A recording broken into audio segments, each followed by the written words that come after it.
Welcome, Dungeon Masters, to Purple Druid Presents Wargame Culture, where we espouse the philosophy that Dungeons & Dragons is a war game. Today, we're going to have a hopefully brief introduction to the Dungeon 23 project that I'm planning on participating in. I'm going to give my initial thoughts on the planning, execution, and final goal of this year-long writing exercise. First of all, let me just say that I have been working on a series of zines for Dungeon Masters about building a believable sandbox world for quite some time, over a year now. And as often happens, this project has suffered from a great deal of scope creep.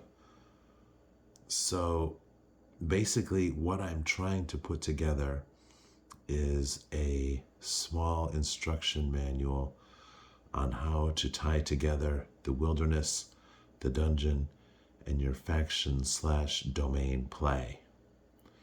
And Dungeon 23 is going to be the vehicle for pulling all of this together. And so I've created this mind map as a guide to make sure that I can stay on track and maintain my focus. So basically what we have here, you can see in the bold colored markers, wilderness, dungeon, and factions. They all come together in the various zones.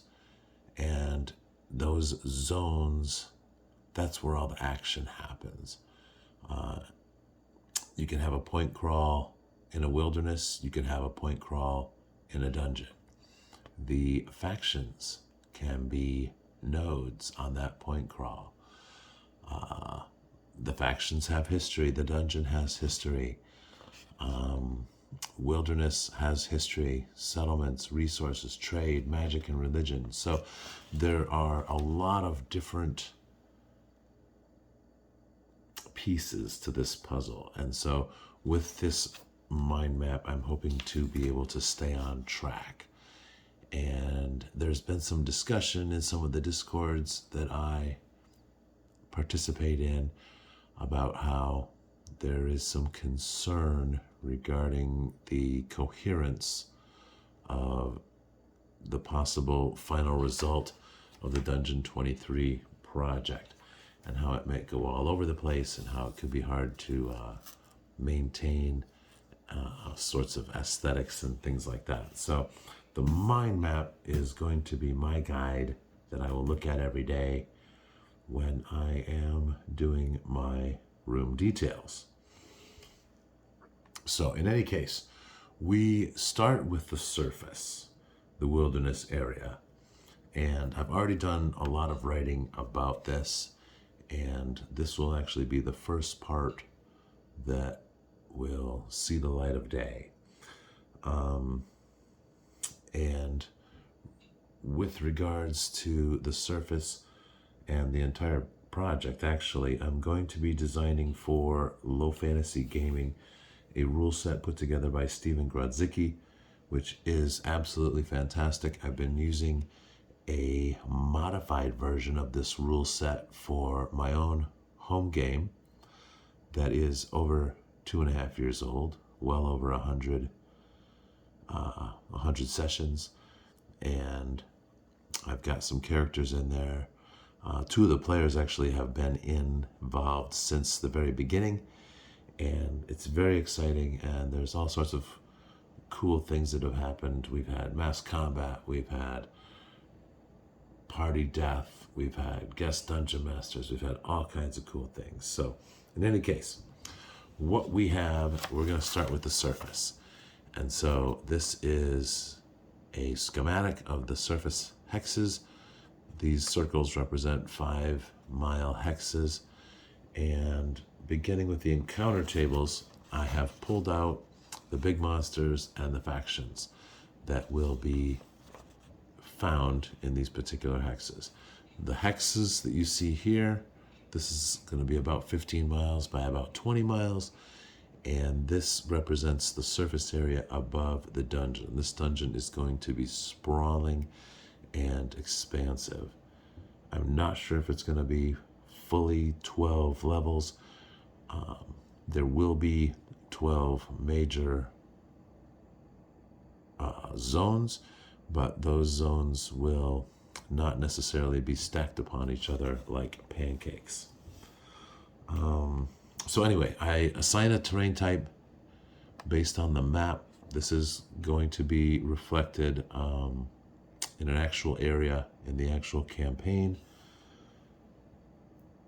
And then we're going to use Filling in the Blanks, which is an old school essentials supplement by Todd Lieback, for creating the list of layers and features.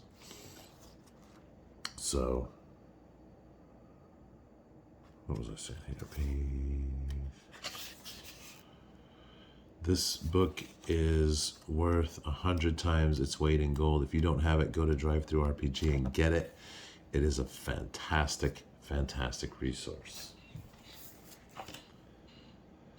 The Filling in the Blanks has allowed me to create this. This is, again, another schematic version of the campaign map. These 12 hexes you see here, these are the ones that overlay where the dungeon is. And then here, each hex, we've determined the various layers as well as the various types of terrain that are found in each hex. And so using those and rolling on the tables in the book gives us an opportunity to put together some really cool connections and create some great narrative structure for that. So what I did was, for example here, these are some of the features. In Hex 2715, we have an infrastructure feature. There's an ancient water aqueduct. It's 24 feet tall, 5 feet wide. It's made of brick, and it runs from a water source in Hex 2716 to a structure in Hex 2815. So if we go back here, you can see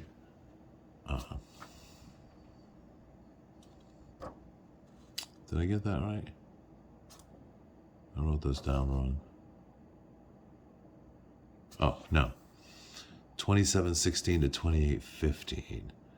2716 to 2815. So it runs up here. So there's an aqueduct that's not drawn on the map. I need to draw that on there. But there's an aqueduct that runs from this mountain hex down through these hills and into Hex 2815, where there is a structure that receives the water. Here in 2717, there is a fort, or the remains of a fort. It's 60 years old. It's in decent shape. And there's a stone wall 434 feet long that runs southwest to northeast. It's 12 feet tall, and there are arched openings every 100 feet. So basically, this is a terrain feature that exists and has some sort of history, and we can create some narrative about that. So the whole thing is like that. The whole book is filled with these things. You have your settlements, you have geologic formations. There's a magical area within one of the subhexes. There is a dissonance there. Magic spells are more difficult to cast, and you have to make a hard will save in order to gather the spellcraft to create those spells. 4 of the hexes have minor dungeons, and 2 of them are based starting with level 4 or 5, and then there's another level 2 and a level 3. Some of those hexes have monster signs, and they are created by the primary hex resident or the secondary hex resident. And then finally over here we have different resources that are available: minerals, animals, and vegetables. And those are all laid out here. So that, for instance, there's a copper mine that the miners faction is mining in Hex 2915. So this gives us a great overview of what exists above ground. For the below ground portion, I have run a game of how to host a dungeon, which looks deceptively simple. It turns out to be very complex and nuanced, and I created this amazing side view, sort of the underground structure beneath this particular area. And so the blue line represents an underground river. The red line represents a vein of gold that runs through the ground. The black lines represent an earthquake. And so there's a major fault that goes horizontally with two small vertical faults, and then a large vertical fault here with two small horizontal faults. And so what happens is you lay out all these different cells. Each of these cells has a story. This particular story begins with dark elves who were mining along with gold and finding then the mithril in these areas here. Later, there was this disaster that caused the earthquake, and then we had the arrival of delving groups. So here we had some earth devils, here we had some fungoliths, here we had outsiders, and then over here we had an alpha predator, a rakshasa. And so you roll on the tables, and it tells you what they do, where they go. You also have some primordial monsters, which we've turned into the large monsters that live on the surface. So these layers, see here the dragon, he has a entrance to the surface here in Hex 3016. So there are 67 of these cells, and they were created step by step. The Dark Elf Society, a Demon Society, the Age of Monsters. Over here we have a hulking beast who fought off some adventurers who came from this city over here. They found this fissure in the mountains, descended, fought the hulking monster. They lost. Some of them were captured and turned into slaves, who then were forced to mine for gold for the hulking beast. So, I mean, all of this just came out of these tables, and we're able to create this historical narrative that will really give some richness and history and verisimilitude to this particular dungeon. Like I said, there are 67 of these underground zones. They will be grouped into 52 units. Each of those units will be 1 week's worth of dungeon design. There will be 12 levels, so 1 level per month. And each unit will then consist of about 14 to 19. I'm going to do a D6 plus 13 to get the number of rooms, and those will be filled out daily. So 7 of those rooms will have a monster, a treasure, a trap, or a monster and a treasure. The other rooms, 50 to 60% will be empty. And those empty rooms will be used to tell a story. They'll either have some sort of history lesson for those who find them, maybe a lore drop, or create some foreshadowing for what might lay ahead. For instance, adventurers who come down here will discover the Dark Shrine and the Tomb of the Dark Elves, and then they'll also discover the invasion of the Outsiders, who created a planar gate and a breed colony and a breeder group over here, and that they had made their own changes to the mines. So the Dark Elf mines will be then overlaid with the Outsider aesthetic.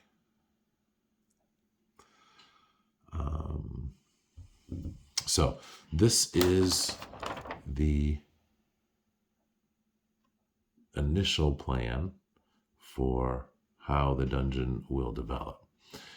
And I'm going to say right now that I am not afraid of deviating from this if the dice take us somewhere else that is exciting.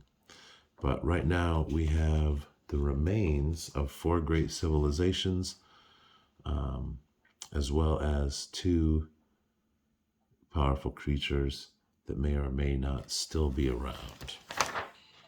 So that's where we are. And let's see here. So the notebook that I'm going to use is this World Builders notebook from at Viterac, purchased from Swordfish Islands. It's got hex paper, and we have here the map that I showed you before. In these sections here, I will fill in the final details regarding the monster layers and the features.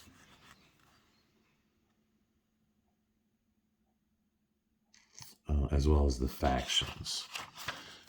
Next, we have sub-maps. These maps are approximately 5 to 7 miles across, 5 miles flat to flat. And so these are 1 mile hexes within there. And you can see that hex 2715 is a mountain hex, and it borders a hill hex. Directly beneath that is 2716, again a mountain hex that borders a hill hex. And if you look back, we can see 2715 is here and 2716 is here. So each of these will be a key, and the key design is going to look like this. We have our subhex map at the top. The left-hand side of the page will have features and layers, and then the right-hand side will have the encounter tables featuring the animals, monsters, big monsters, and factions that are to be found in that hex. And I've also created a faction or encounter table template.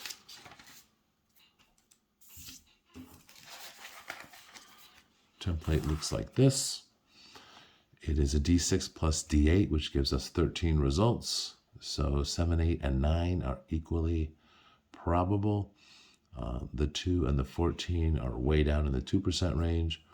So each subhex page will have an encounter table similar to this, and they'll be modified slightly.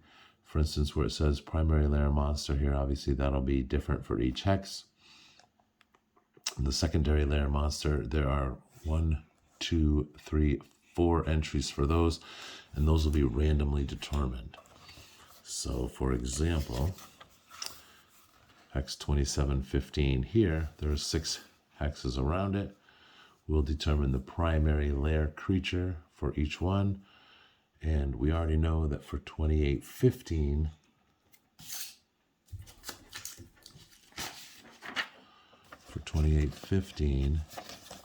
right here, the primary creature is Serpentman.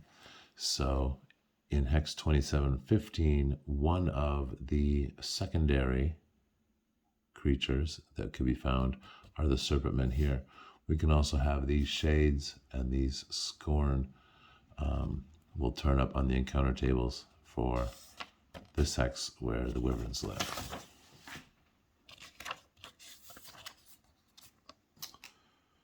All right, where are we? I made some notes so I wouldn't forget anything for you guys. Oh, so anyway, we have the submaps.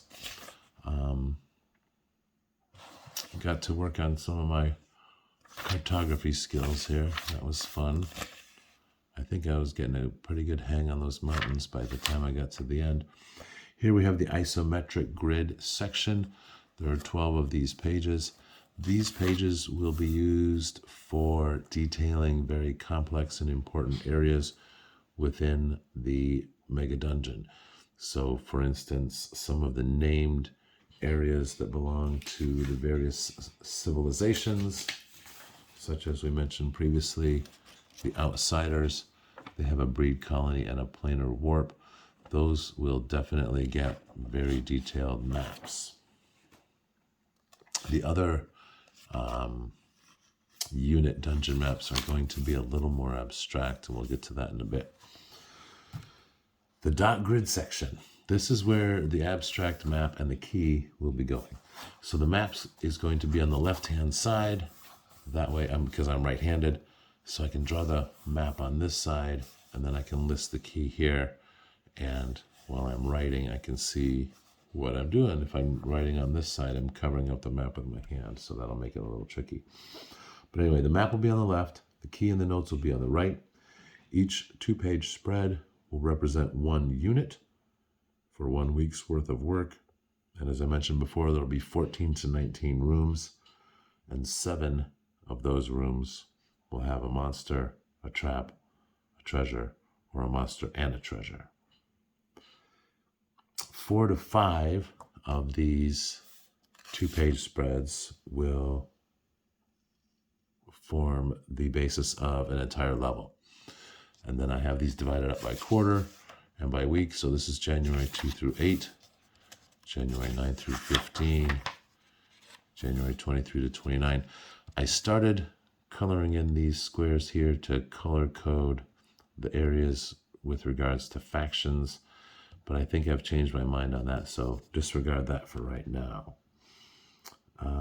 Let's see here. Okay, so we have 4 quarters worth of these dot grid sections. And then in the end, once we've gotten through all 52 weeks, we have some pages set aside for wandering monster tables. These will be the wandering monster tables for each level and each zone of the dungeon. So there could be as many as 4 wandering monster tables for each one. So for level 1, we might have 1 for the outsiders, 1 for the fungoliths, 1 for the dark elf area, and 1 for the outsider area, and so on and so forth. So these wandering monster tables will be, again, key to each zone and each faction. And so we've got 1 page for each level. This takes us to 12 levels. Then I have 4 pages set aside for the various factions that are extant within the dungeon. And then the final section of this notebook is kind of cool. It has some pre-generated maps that I will go ahead and try to work into the dungeon somewhere, or in the case of this town, on the surface, and there'll be a short key on either side here. So,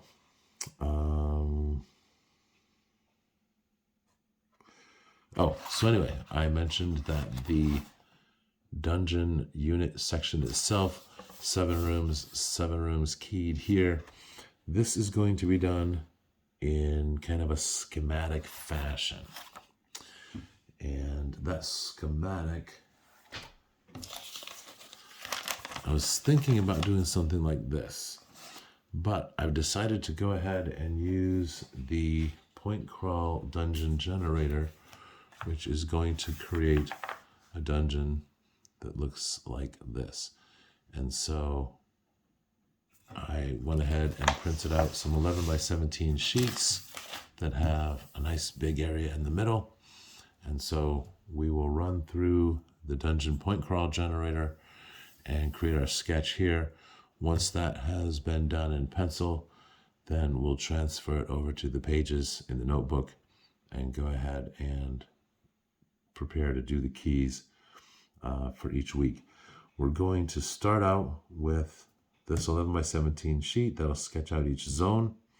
We'll identify the 7 units within that zone, and then we'll also be able to jot notes in here as we're drawing, because of course, with any luck, we'll be inspired as we draw about history, lore, architecture, aesthetic, inhabitants, that sort of thing. So we've got lots of room on the sides here to do that.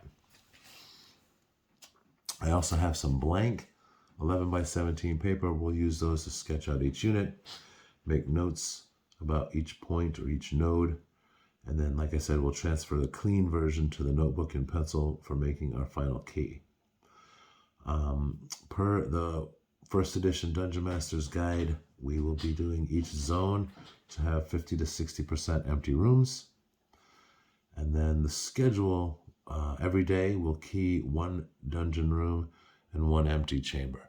The empty chambers will not just be bare, blank rooms. They're going to have features, items, wrecks, tapestries, paintings, carvings, all of that stuff that will create the atmosphere for that particular section. So the outsider section will look very different from an original Dark Elf section, which will also look very different from the Fungolith section. On Sundays, which is the end of my own personal work week, we'll review the unit information, complete the encounter table notes, and then I'll post an image of the resulting spread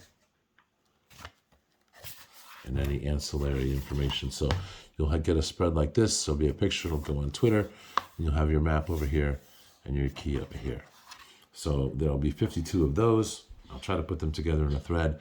I will also be posting this on my blog, so you can get a peek at that. And as I mentioned, there will be some ancillary tools. I'm going to use a sketchbook for drawing different architectural features, details of traps, sketches of monsters, perhaps some elevations of more complicated unit layouts or room layouts. And I'm also going to have a third notebook, which I'll use for, I'm going to call that the Creativity and Capture Notebook. And that will be for chronicling the process, collecting ideas for history, lore, and other inspirations. And the pages of that notebook will also be transcribed onto my blog and will eventually become part of what I imagine, or I hope, will become an actual product sometime in the first quarter of 2024. So, final thoughts. This is the first iteration of my creative process for executing the Dungeon 23 project. I am mentally prepared to change or modify the procedures, change or modify starting conditions, and this map created by the How to Host a Dungeon, it is a guide. I am not going to, it's not a suicide pact. If I don't like the way something is going, I am going to reserve the right to change it. If, for instance, I don't like what my initial thoughts were about this hulking beast, I'll get rid of it and we'll switch it out with something else. Maybe I'll just roll in the Pointcrawl. Maybe I'll go back to How to Host a Dungeon. Or maybe I'll just pull something out of another resource, such as, well, I've got the guidebooks, the rule books for Low Fantasy Gaming. I have the Midlands Sandbox Campaign Guide, and I have the Tome of Adventure Design as well.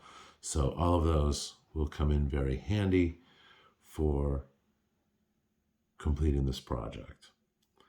And as I mentioned, the ultimate goal is to create a step-by-step guide for sharing with you all my process of creating a wilderness dungeon faction synthesis. And I will definitely be making these pieces available for free as the zones are completed in image format. And then, like I said, in the first part of 2024, I am planning on making the completed zine available, and this will include how to tie your mega dungeon levels to the surface area above, how to create and manage the factions on the surface and in the dungeon, and it will also include methods for doing mass combat on the surface, which is already in a beta format called Basic Massed Combat. And we will also need a massed combat rule system with special rules for underground areas. Some of these places that you see here are going to be quite large. For instance, some of these mines or the slave pits of the Dark Elves, they could be large, very expansive open spaces. So massed combat is definitely a possibility. So thanks for paying attention. I know it's been about 30 minutes. And again, if you have any questions, comments, jokes, go ahead and drop them in the comment section below. I will definitely get back to you regarding it. And I'm looking forward to seeing what this very, very inspired and inspiring community is going to be putting together over the course of 2023.